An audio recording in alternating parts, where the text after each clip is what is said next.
Bom dia, turma. Aqui quem fala é o professor Antônio. Sejam todos bem-vindos a mais uma aula de história. E a gente vai dar continuidade aos nossos estudos. Esse vídeo basicamente é um vídeo explicativo, né? E também sobre a correção da atividade.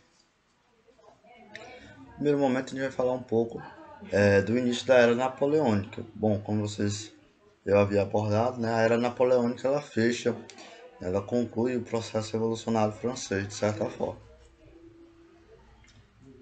No início do século XIX, Napoleão Bonaparte tornou um dos líderes mais importantes da Europa, né? Inclusive o historiador Ernst Hobsbawm, ele afirma que as grandes carreiras da vida pública francesa, o exército e o funcionalismo público, a educação e o direito, ainda têm formas napoleônicas, né? Então Napoleão influenciou muito a organização e a administração do Estado francês. Não somente isso, mas a própria outros países também, né? Bom, era napoleônica. Conforme a gente viu, né, no processo revolucionário francês, de certa forma a sociedade francesa já vivia uma efervescência, né, uma estabilidade naquele contexto. De certa forma a burguesia, né, que ela buscava manter ou adquirir mais direitos, ela não tinha paz, né, você tinha ali o confronto entre dois grupos, os girondinos e os jacobinos, né, os jacobinos eram os mais da elite, né, os girondinos eram os mais radicais, de certa forma.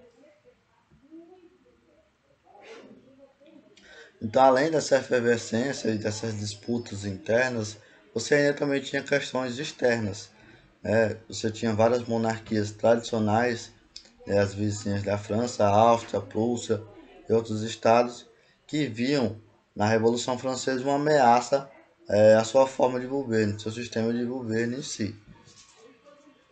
E é claro que isso eles organizaram vários exércitos contra-revolucionários e atacaram diversas vezes a França. E nesse panorama geral, né, aí nasce um pouco da figura de Napoleão. Que Napoleão começou a criar nome, a criar o seu legado, de certa forma, a partir do momento que ele comandou várias vitórias, né, contra esses exércitos estrangeiros. E aí ele ganhou, de certa forma, um reconhecimento e um nome dentro da França, né?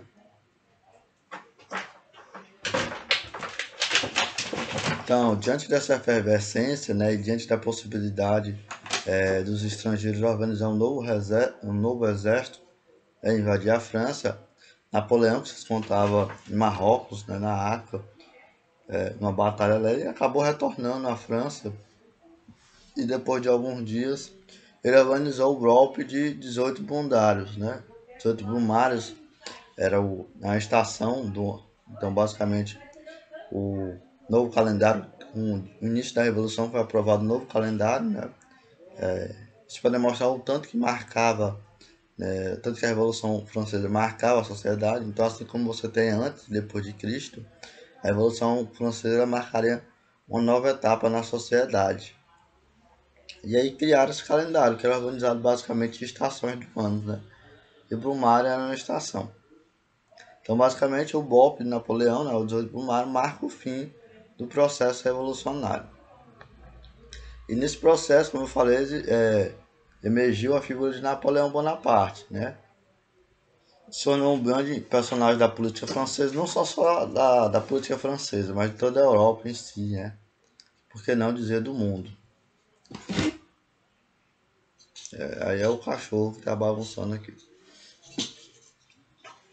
Bom, Napoleão ele governou a França por aproximadamente 15 anos, né? Você foi de 1799, o final da Revolução Francesa, até 1815, perdão.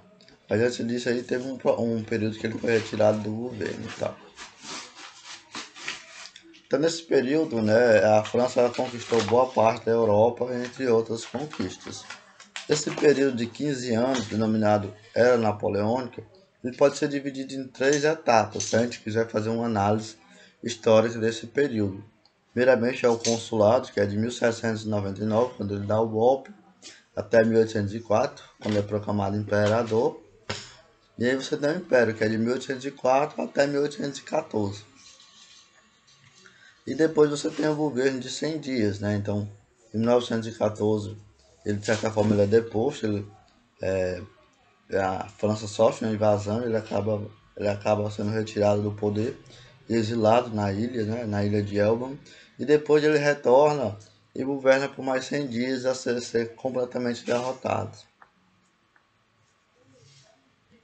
Bom, consulado. Diante daquela efervescência que a França vivia, né, Napoleão foi apoiado pela burguesia e pelo exército, que ele já tinha um certo nome no exército, diante de grandes vitórias, e acabou derrubando o diretório, né, que era o sistema que vigorava na França naquele período. A partir de 1793, com a tomada do poder da França pelos girondinos, pelos girondinos, a França passa a ser governada pelo consulado. E aí, quando Napoleão e o exército derrubou o diretório, errei o nome, troquei o nome, era diretório. Mas enfim, quando Napoleão derruba o diretório e implanta o consulado, né, de certa forma que era um governo republicano, ele centraliza o poder, né, basicamente era governado por três cônsules, né, e basicamente eram três chefes do exército, era Napoleão, Roger Ducal e Sieyès, basicamente eram os três nomes, embora quem efetivamente governasse, né, era Napoleão.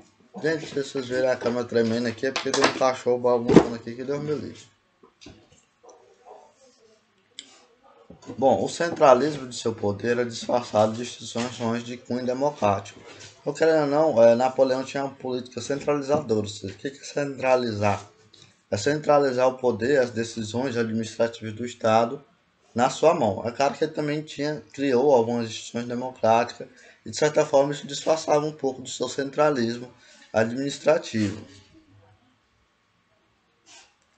E qual foram essas instituições de cunhos democráticos? Bom, você tem primeiramente a nova Constituição, né, votada em 1799, tem o Senado, o Tribunal, Corpo Legislativo, Conselho de Estado, mas, no entanto, né, sempre quem controlava, quem comandava era o primeiro cônsul, que nesse caso era o próprio Napoleão, né? É o sono, tu. Bora lá. Durante o governo do consulado, a alta burguesia, grandes financistas, industriais e comerciantes consolidaram-se como um grupo que, de certa forma, dirigiram a França. Como eu falei, o processo revolucionário ele foi um processo de transformação. A partir daquele momento, vários estados nacionais deixavam de ser controlados pela burguesia, pela monarquia, e passavam a ser controlados pela burguesia, ou seja, os grandes comerciantes, donos de fábricas e pessoas das indústrias, né? Então você tinha o controle dos estados nacionais, eles deixavam de ser controlados pela nobreza e passavam a ser controlados pela burguesia. Ou seja, de certa forma, o processo revolucionário, principalmente com a tomada do poder da França pelo Napoleão, ele consolidou ou estabeleceu essas conquistas da burguesia. Isso por quê? Porque eles acabaram o quê? Sufocando os projetos de emancipação dos setores populares, ou seja, aqueles ideais de certa forma, uma igualdade maior, né? Uma concessão de direitos maior a esses grupos desprivilegiados, acabou não acontecendo, né? De certa forma, a gente pode ter dois panoramas, né? Ou seja, a burguesia ela se juntou com as classes populares, as camadas mais pobres, para fazer a revolução.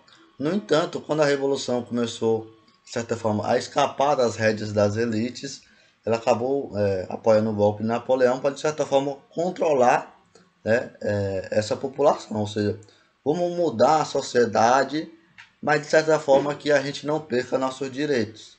Ou seja, a burguesia falava mais ou menos nesse sentido. Vamos transformar a sociedade, mas de certa forma que garanta a manutenção dos nossos direitos. Então, quando o povo começou a sair da rédea, eles implantaram, né, apoiaram o golpe de Napoleão para manter o controle sobre essa população.